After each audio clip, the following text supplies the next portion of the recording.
আজকে যে বিষয়টা নিয়ে কথা বলবো এটি নিয়ে আমাদের দেশের বাচ্চাদের মায়েরা বা মা বাবারা প্যারেন্টসরা খুবই উদ্বিগ্ন থাকেন এবং প্রায় আমার চেম্বারে আসেন। আমার ধারণা যে আমি তো হেমাটোলজিস্ট, পেডিয়াট্রিশিয়ান বা শিশুরোগ বিশেষজ্ঞ আছে যারা তাদের কাছে আরও বেশি যান। তো বাচ্চাদের ঘন ঘন জ্বর হয়, এটা কেন হয় সেটা নিয়ে মায়েরা বা বাবারা বা বাচ্চার প্যারেন্টসরা উদ্বিগ্ন থাকেন। বলেন যে আমার বাচ্চার কিছুদিন পর জ্বর হয়। 5 বছরের নিচের বাচ্চাদের ঘন ঘন জ্বর হওয়াটা আসলে স্বাভাবিক, বিশেষ করে বছরে 5-6 বার পর্যন্ত জ্বর হতে পারে।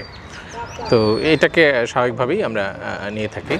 বাচ্চাদের কেন ঘন ঘন জ্বর হয়? কারণ বাচ্চাদের ইমিউনিটি সিস্টেম বা রোগ প্রতিরোধ ক্ষমতা কম থাকে। আমরা যারা অ্যাডাল্ট আমাদের রোগ প্রতিরোধ ক্ষমতা ভালো, আমরা অনেক জীবাণু থেকে নিজেদেরকে প্রতিরোধ করতে পারি বা সুরক্ষা দিতে পারি।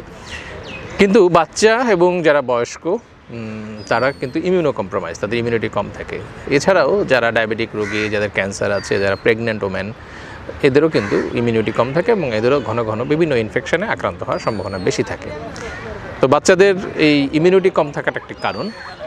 এছাড়াও বাচ্চারা বিভিন্ন ধরনের ভাইরাসের সংস্পর্শে সহজেই আসে, কারণ বাচ্চারা যেহেতু নিজেদেরকে প্রোটেক্ট করতে পারে না, দেখা যায় যে তার ঠান্ডা হয়তো লাগছে, সে বলতে পারছে না, সে যে কোনো জিনিস মুখে দিচ্ছে, সে বুঝতে পারছে না কোনটা ভালো কোনটা মন্দ বা কোনটা মুখে দেওয়া যাবে কোনটা যাবে না। সে তার হাত বিভিন্ন জায়গায় ধরছে, বিভিন্ন কিছু ধরছে, বিভিন্ন জায়গায় হাত দিচ্ছে, সেই হাতটিকে আবার সে মুখে দিচ্ছে। তো এইভাবে কিন্তু সে দেখা যাচ্ছে বিভিন্ন ধরনের ইনফেকশন বা জীবাণু দ্বারা সংক্রমিত হচ্ছে। পানিবাহিত কিছু কিছু জীবাণু বা ভাইরাস আছে যেগুলো বাচ্চাদেরকে খুব সহজে আক্রান্ত করতে পারে, ফলে দেখা যায় তাদের পেট খারাপ হয় এবং সাথে জ্বরও হয়। বছরে বিভিন্ন ঋতুতে আমাদের যে ঋতু পরিবর্তন হচ্ছে, এই ঋতু পরিবর্তনগুলোতে দেখা যায় বাচ্চারা খুব সহজে আক্রান্ত হয়।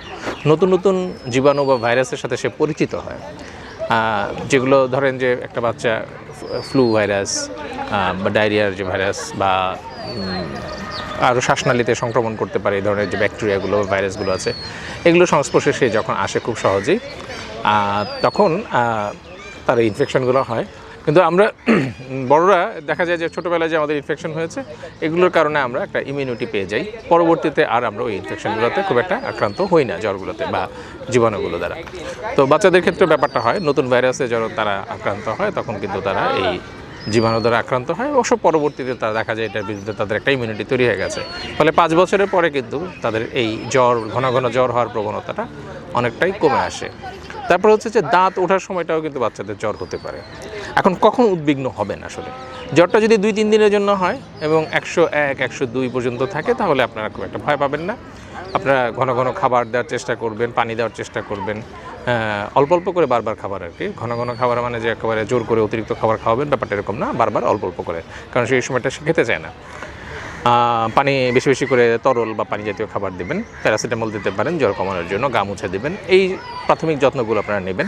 যদি দেখেন যে জ্বর 3 দিনের বেশি স্থায়ী হচ্ছে, জ্বর 103 ডিগ্রির বেশি আসছে, জ্বরের সাথে খিঁচুনি হচ্ছে বা অন্য কোনো অস্বাভাবিক সিমটম দেখা দিচ্ছে, সেরকম ক্ষেত্রে বা একদমই খাচ্ছে না, রিল্যাক্টেন্ট, খাবারের ব্যাপারে একেবারেই অনীহা, ডিহাইড্রেশন হয়ে যাচ্ছে বা পানি শূন্য হয়ে যাচ্ছে, এরকম পরিস্থিতি হলে আপনারা তখন চিকিৎসকের শরণাপন্ন হবেন। বাচ্চাদেরকে অনেক সময় আমরা ইনফ্লুয়েঞ্জা ভ্যাকসিনও দিয়ে থাকি, যাতে করে তাদের ঘন ঘন ফ্লু ভাইরাস দ্বারা তারা আক্রান্ত না হয়, তার জন্য আমরা ইনফ্লুয়েঞ্জা ভ্যাকসিন দিতে পারি, নিউমোনিয়ার ভ্যাকসিনও আমরা দিতে পারি। এই ভ্যাকসিনগুলো দিলে অনেক সময় দেখা যায় বাচ্চাদের এই ঘন ঘন জ্বরের প্রবণতাটা কমে যায়।